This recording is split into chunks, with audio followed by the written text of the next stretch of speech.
It's time now for a look at the latest in local news. In the news, legislative session came to an end Wednesday evening, and a budget negotiation agreed upon is a $32.4 billion budget for the upcoming year that will give state law enforcement officers anywhere from a $4,000 to $6,000 raise, while school teachers and other state and university employees receive an additional $2,000 in their paycheck. Final budget passed the Senate 54-1, and the House approved it late last night as well.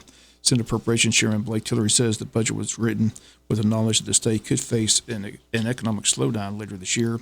Tillery says the raises for law enforcement aimed solely at trying to retain experienced law enforcement officers, given the expensive cost to train new officers. The state will spend a record $13 billion on K-12 schools during fiscal year 2024, which will begin July 1st. Lawmakers again provided tens of millions of dollars for more mental health and substance abuse programs. Second consecutive year that the General Assembly has made that a priority, pointing to a greater need since the start of the COVID-19 pandemic. Reminder that the Chamber of Commerce's annual post-legislative luncheon is set for the date Thursday, April 20th from 10 to 1 p.m. at Coastal Pines Technical College. State Representative Stephen Meeks, State Senator Blake Tillery, State Representative Buddy DeLoach will all be on hand to discuss the recent legislative session. Tickets are on sale at the Chamber office. The number is 427-2028. Tickets are $25 for Chamber members, $35 for non-members. Everyone's invited to the post-legislative luncheon. We've got more from this week's school board meeting as the budget for fiscal year 24 was on the agenda, and the superintendent, Dr. Sean Kelly, told board members that he and the CFO are in discussions and will soon be making a proposed presentation budget to the board members. He says there will be some additions for the hiring of several new teaching positions at various schools due to increased enrollment. East Bloss funds were discussed at the board meeting as the current East Bloss does not run out until June of 2024.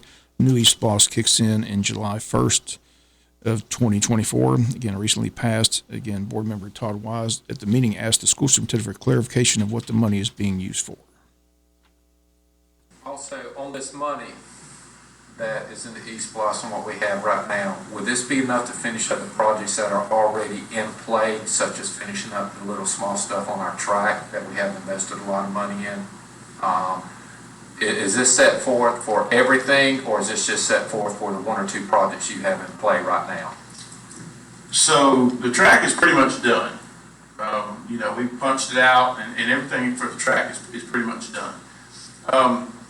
The James E. Bacon project, for whatever reason, for a lot of different reasons, is a little more than what was what was initially anticipated. Now, it's not over budget because we knew going into it when we signed the contract that it was going to be about $21 million. We have had to use a little bit of general fund to make some payments on the James E. Bacon project while we were earning SPLOST receipts. RJ, if I say something wrong, tell me. So one of the conditions of the referendum was that we could pay completion costs for James E. Bacon. So, right now we think it's about what that we've used out of the general fund. Slightly over $3 million. So we've pulled slightly over $3 million out of the general fund to help pay for James E. Bacon. Now, and yes, that was planned. It was listed. That's listed in there. As we progress through the next year and a half, if we make that up, because we're earning a little more every month than what we need for the bond payment, then we may not have to pay as much back to the general fund, but we have that listed in the new SPLOST. So then when we start the new SPLOST, we do not anticipate the two required projects to be more. Right now, we're looking at maybe a high estimate of about $11 or $12 million for the two guaranteed projects. Probably be able to build it for much lower than that, but we won't know that for sure until we start planning and see what we get into and those kind of things. So that still leaves a good bit of SPLOST money that we can use, the board can use, to do to buy buses, to do technology, to do safety equipment, and all of those other things, renovations, repairs. There may be an additional facility that you guys want to entertain. We may have to do some roof work and things like that. So there'll be, money from the next SPLOST to do a lot of those things. I think one thing we have in our favor is that we are building an ag facility and an ROTC facility, but I think for the first time in a long time, we're not building a brand new school.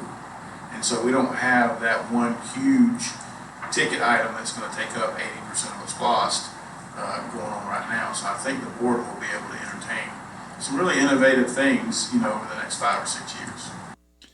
And once again, the new East Loss funds begin rolling in after July 1st of 2024. The two top priority projects will be the building of an ROTC building and a new Ag Center, both at the high school. Funds, again, will be used to pay off the James E. Bacon Elementary renovation project, to purchase school buses, technology, other projects approved by the Board of Education. Over 1,000 people voted for the East Loss. Of those that voted, 82% voted yes to continue the 1 cent penny for education. Again, only 6% of the Wayne County registered voters took the time to vote on the referendum. We'll be back with more news after this word from our sponsor, the commercial messages, so please stay tuned. In other news, the family of 19-year-old Trent Lehrkamp, who was dropped off at a Brunswick hospital and remains hospitalized today after a party on St. Simon's Island, is asking for justice for their son. This story becoming a national story is after more than a week since the party. No one's been arrested, but the police and DA's office stating that the investigation is ongoing. In fact, the district attorney's office released a press release yesterday. It says the DA's office is aware of the incidents that occurred with regard to Trent Lehrkamp. We met with law enforcement agencies that are investigating the matter. We continue to communicate with them as they are working to gather all the available facts and evidence. As the facts become known, we're researching criminal statutes and procedures so we can determine what laws are applicable to the facts. Our objective is the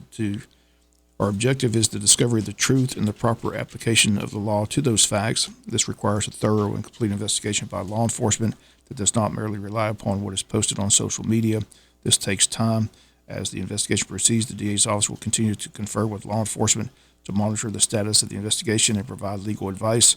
Once a complete and thorough investigation has concluded, the office will review all the evidence and determine the appropriate course of action. We will not make a decision until we know all the facts and we can determine what can be proven by admissible evidence in a court of law. After the district attorney's office decides what action should be taken, they'll publicly announce the decision, explain the factual legal basis for the chosen course of action. At the appropriate time, a redacted copy of the investigative case file will be posted on their website at brunswickda.org under the tab of special interest cases so the public can review the facts for themselves. While we understand the public interest in this case, we urge everyone to be patient, allow the investigation to take its due course. There's much misinformation about the matter on social media, and we ask that you not assume that social media posts are the actual facts of the case. District Attorney's Office pledges to be as transparent as possible as this case moves through the judicial system.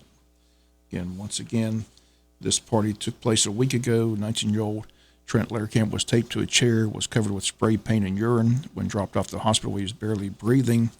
Again, his alcohol level was .464, which is 6 times over the legal limit. A group of teenage boys are pictured standing behind Lehrkamp at the party. Lehrkamp's father has told police that this is not the first incident involving his son. A GoFundMe page to help with his medical expenses has been set up under Justice for Trent, and it's reached over $100,000. A rally is planned for Saturday at Neptune Park on St. Simon's as more and more people asking for justice for Trent, and someone will be held accountable for what happened to this 19-year-old at that party on St. Simon's Island. We'll be back with some final news notes after this word from our sponsor, the commercial messages, so please stay tuned. Final notes and news. A reminder, the Wayne County 10-Day Fair gets underway today, runs through Saturday, April the 8th at the JC Fairgrounds, Tuesday through Thursday, 6 to 10 p.m., Friday and Saturday, 6 to 11. Admission price $10 per person, which includes the rides. Again, all that taking place beginning tonight, running up till Saturday, April 8th.